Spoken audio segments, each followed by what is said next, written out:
It's time for another Dice Tower review with Zee Garcia.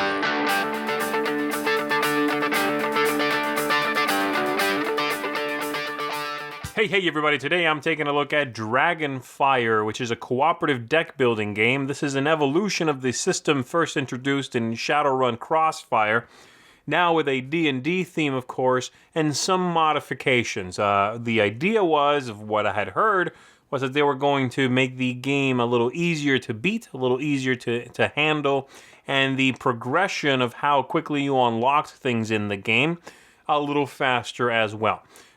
Did they succeed in those? We're going to talk about that in just a little bit, but first, we are going to take a quick look at how the game works. This game is quite extensive. There's a lot going on in it. There's a ton of rules in it.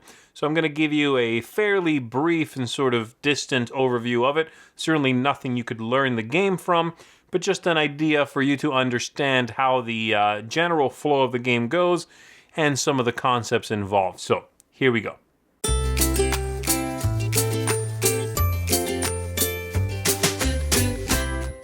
The objective of the game is to get through progressively harder scenes or waves of attacks in order to defeat all the baddies that come at the players and win the whole thing, okay?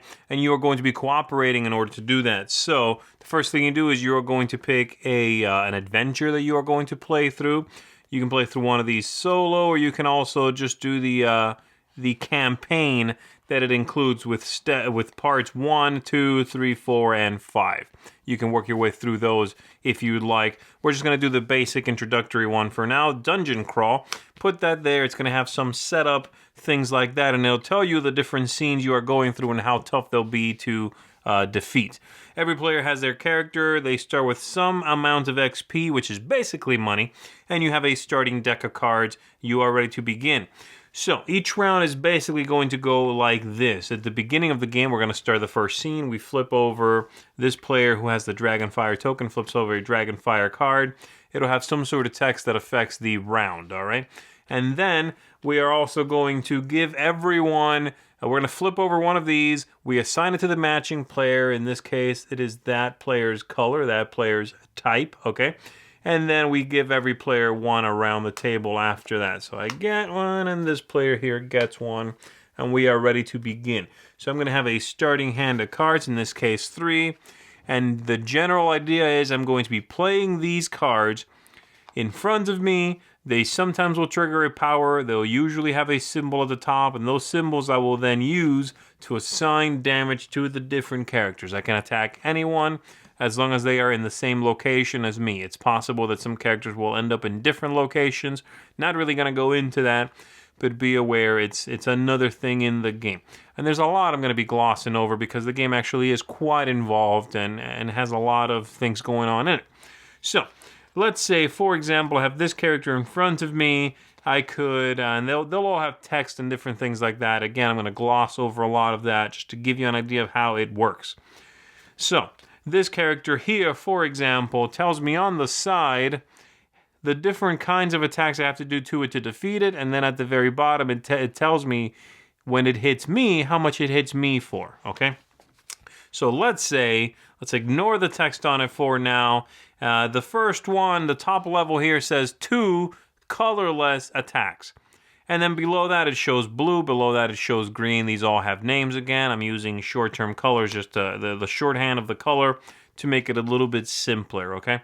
So one thing I could do is I could play both of these cards, this is blue and black, to hit the 2 colorless. It could be anything. So I'm going to play both of those, and I'll hit that. And I could play the black and the green, I'm sorry. And then I'll play the blue to hit the next level on that. And the way you track this is with one of these tokens here. Once I hit the top level, I cross it out, and then I hit the next one down as well, so I'll cross that out as well. That's all done, and then it's going to hit me for whatever the value is. So in this case, it hits me for 2, so I'm going to track that on my own board here across the top is my HP. So I'll do that, hits me for 2. Then I am going to draw cards, 2 cards, if I'm below a certain number of cards. You don't always draw cards in this game, so I'll draw 2 cards. And then I may purchase cards. with the XP I've gathered or the one I started with. There would be, from this deck, I did not display this on the board, but there would be a number of these cards flipped over that represent the market, okay? And so you could look at these, you could spend that much XP, the money in the game, in order to buy one of these cards, and it goes directly in your hand when you do so. So for example, if I want to buy this one here, I could spend 2, which is exactly what I have. I take that card, goes right in my hand, and I replenish the market and leave it alone. And that's it for me. It would now be the next player's go, where they have a hand of cards, they're going to play some of them, do some actions, distribute some damage, possibly help us out with some health and so on. And so on and so on. This is going to continue as we are hitting all of these monsters. And every time it comes back around to me, I have to deal with the Dragonfire level, in which, since I have this token here in front of me, I would take this card, it would add to the Dragonfire level. In this case, it becomes 1, and I flip a new card, do whatever it says, and if some of the Dragonfire thresholds have been met, well, that bad thing happens as well, okay? Once we've defeated all of these cards, so this one, this one, this one, and this one, then we are going to take a short rest, as the game calls it, in which we might heal a little bit. We can draw some new cards, buy some new cards, and then we go to Scene 2, as denoted by this card here, by the adventure itself, in which we draw the number of characters plus 1. That means more baddies, okay? And you also start considering bringing cards into play from a slightly more difficult deck of cards.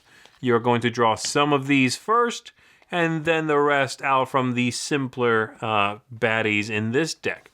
And the way, again, assuming they all came from here, you'd flip over one, you match the color to the player, and then you continue drawing around until everybody has some, and you've assigned the number required by the mission, by the adventure. And once again, you continue doing this. As you are playing, it's possible that someone is going to become stunned. They drop all the way down here to the bottom. At that point, they are going to take all of the cards they possess, shuffle them, put them in their deck, and the monsters, once they are going to continue attacking, but as someone drops, the monsters are going to start moving over to those characters that are still alive. The game gets progressively harder, of course. If you become completely unconscious, you drop out of the game, and the adventure continues or stops if everyone is unconscious at the same time. Game's over at that point, and you have failed. If you go through all the scenes, then you have succeeded, and you are going to get some XP, some victory points. And this is another thing I want to talk about, and really the final thing I'm going to talk about. In the game, you're going to be accumulating experience points, and those are going to translate into 2 things generally, but mainly one thing. They're going to translate into these stickers that you can purchase for your experience points and place on your characters to increase how powerful they are. They give you special abilities, and these have varying costs. You are going to get varying amounts of XP from the different adventures you go on, okay?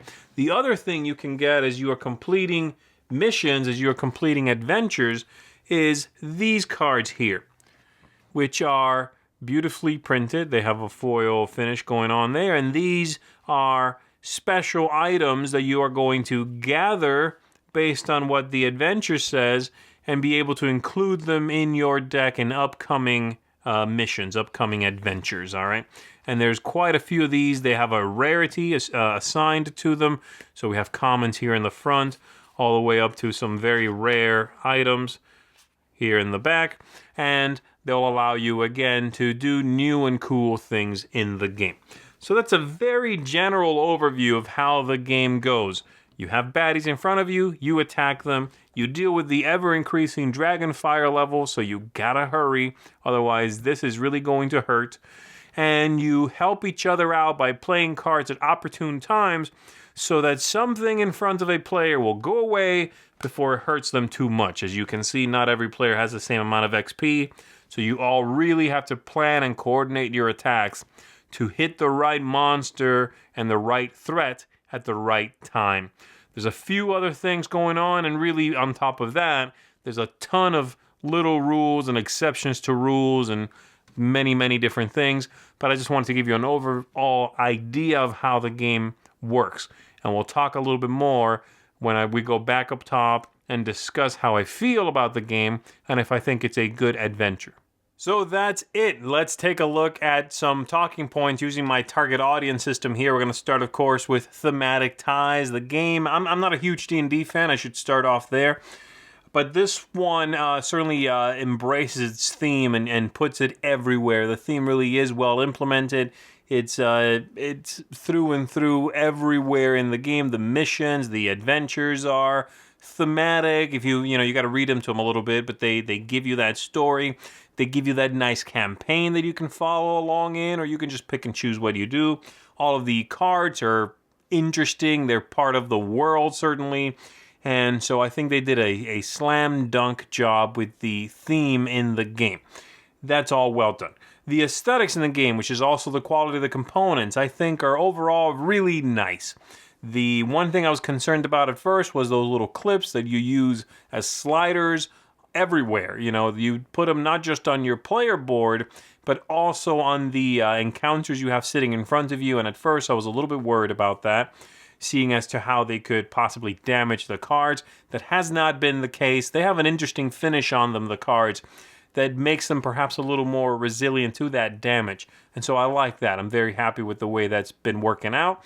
And I think it's an improvement over the original game. The sliders in the original were not quite up to par, and these are definitely better than in Shadowrun Crossfire. Everything else looks good. The quality of the artwork, great. I love the look of the game. For the most part, well done. There is one component, it's really an aesthetic component, that was meant to be included in the game, and unfortunately, it was not in this first printing of the game. I don't know if that's already in there if you were to buy the game now, but again, it's just sort of an art asset. You could even download it online on their website and print it. It's more of a visual aid on the table than anything else. Replayability is quite high. There is a ton here to explore. You can play the same mission over and over for one thing, but the replayability of unlocking new levels, of gaining XP and making your characters better, of going through the campaign, of encountering new magical items and adding those to your deck. There is a literal ton of replayability here. Not a ton, that's a unit of weight.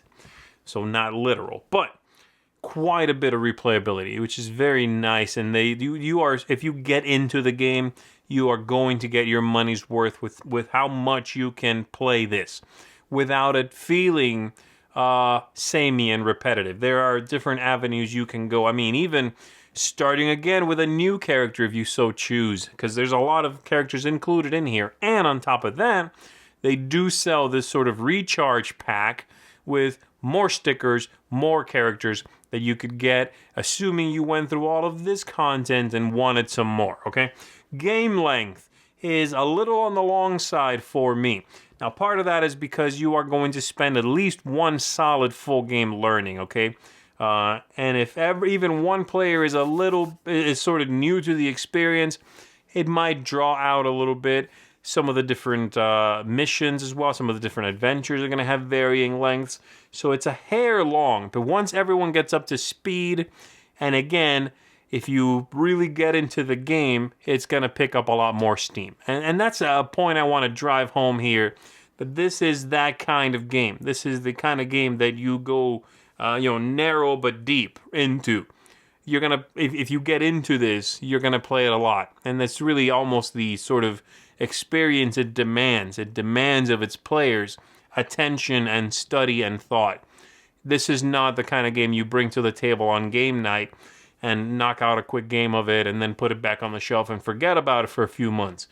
You're going to have to get into it, both to retain all of the rules, and there's many, but also to get the most story out of it, the most play and fun and develop a relationship with the characters and what's going on. The ease of play, that involves fiddliness, things like that, if there's any weird design choices. The ease of play is actually pretty low, I think. There is a lot of rules that they did not, I thought the original concept was easier game to progress in and to do well in, which I think is true. They've made the game a little less punishing than the original Shadowrun Crossfire, and a little more streamlined and simpler. I must have assumed that because that is definitely not in here. This game is quite possibly more complex, has more going on than in the original Shadowrun game. There are now different kinds of cards that were never in the original game. There are new rules. There are things you did not see, like locations and tokens that the cards bring into play that behave as multiple creatures of that kind.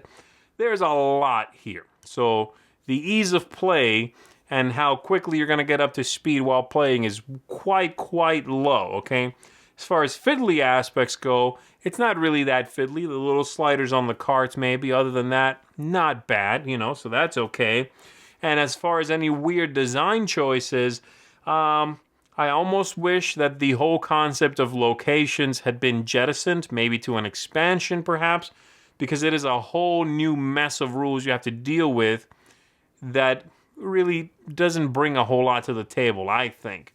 We could have all easily been a traveling party together of characters, together the whole time, and it would have been okay. This concept of, you drew a location card, so you're somewhere else, and on my turn, the very first thing I can do is I can travel from where I am to where you are. We can now help each other out. It just brings a lot more to the table. So again, in my opinion, ease of play is kind of low. And then lastly, tactics and strategy and luck.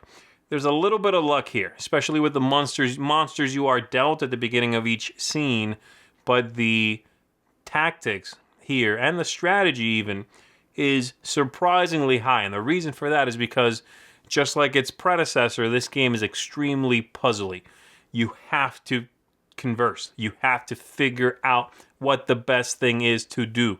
You have to play assist cards, which are cards you can play on other people's turns to help them at the right time with the right amount of coordination. And so this is not a silly light card game. This is a deep one. There's a lot going on in here that you are going to have to not just learn and internalize as a player, but then utilize smartly. And that's cool because it warrants that sort of play experience, again, if you get into it.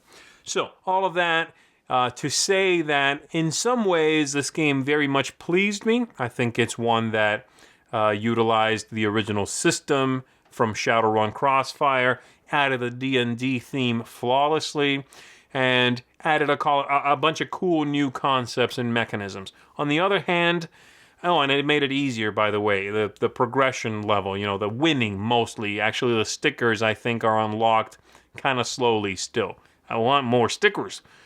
But on the other hand, it is not more streamlined. The game is, if anything, more complicated, and I was hoping for a streamlined version of Shadowrun that I could play with more people.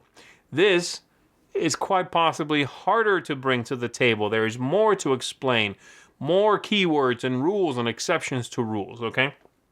So having said all of that, if you are someone who enjoys that concept, if you are someone who does get one game and plays it and plays it and plays it and gets into it with your group, this is a good one for that. I think you're really going to enjoy it if you are that kind of player with that kind of group. If you are someone who wants a much more casual experience, this is not casual. Very little about this game feels casual, okay? But I do enjoy it. And I think it's one that I am going to be exploring more and more as time goes on. Hopefully, again, finding a group that really wants to delve in deep to this one and play multiple times, develop characters, develop a story around them, and so on. So, a neat game, a divisive game certainly, but one that I think has been well put together and is an overall attractive and strong package. This one gets from me a seal of approval. I would recommend you check it out if you think you're in that target audience, because I don't think you're going to be disappointed. Very cool stuff. Looking forward to more support in the future, which I imagine it's going to get. And so, a good product. That's been it for me. Thanks for tuning in. That was Dragonfire. And I'll see you next time. Thanks so much for watching the Dice Tower videos. Find more great videos and reviews, as well as our top-rated audio podcast at Dicetower.com. The Dice Tower is sponsored by Cool Stuff Inc., where you can find great games for great prices. Cool stuff in stock. Check them out at CoolStuffInc.com.